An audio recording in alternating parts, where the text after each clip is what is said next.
Ano ang empathic listening?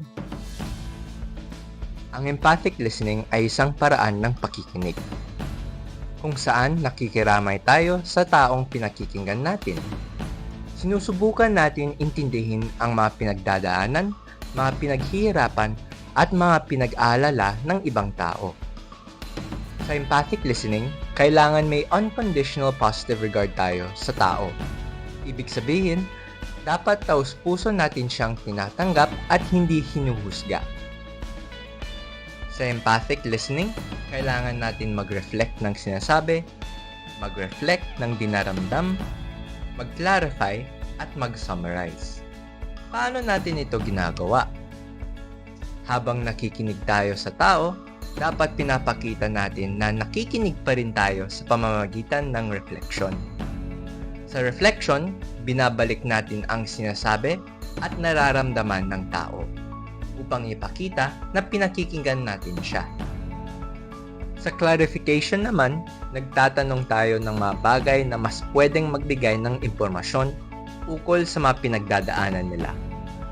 Dito, mas gusto natin magtanong ng open-ended questions o mga tanong na hindi masasagot ng oo o hindi. Sa huli, nagsusummarize rin tayo upang iulit ang lahat ng nasabi.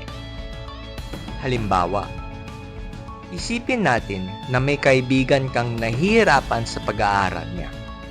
Ang sasabihin niya sa'yo ay, "Sobrang hirap ng assignment ko sa math. Hindi ako makakonsentrate sa paggawa dahil naiingayan ako sa videoke ng kapitbahay sa labas. Hindi rin ako nakatulog ng maayos dahil buong gabi na lang sila nagkakantahan.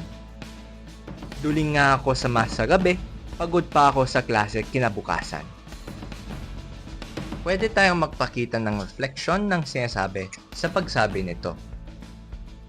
Dahil sa videoke ng kapitbahay mo, nahihirapan ka sa assignment mo sa math at hindi ka rin nakakatulog ng maayos.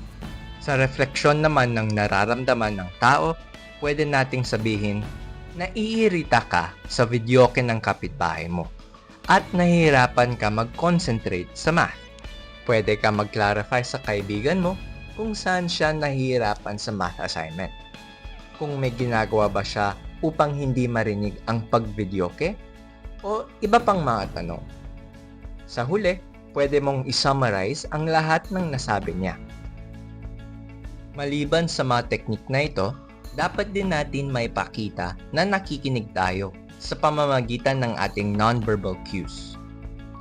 Ang nonverbal cues ay mga iba't ibang kilos natin bilang tagakinig na pwedeng ilahad sa tao na nakikinig o hindi nakikinig tayo. Sa empathic listening, nais natin magpakita ng soften o smiling, open posture, forward lean, touch when appropriate, eye contact, at nodding. Habang kinakausap natin ang isang tao, dapat tayo nakangiti, nakatingin, at nakabukas ang tindig. Hindi tayo dapat nakakumbaba o nakakross ang arms sa katawan dahil baka maisip ng kausapin natin na ayaw namin silang kausapin. Bagkus, dapat nakaharap tayo sa tao at nagtatango kapag kailangan. Kung nais natin hawakan o yakapin ng tao, dapat hingan natin siya ng permiso bago ito gawin. Ikaw, handa ka na bang maging empathic listener?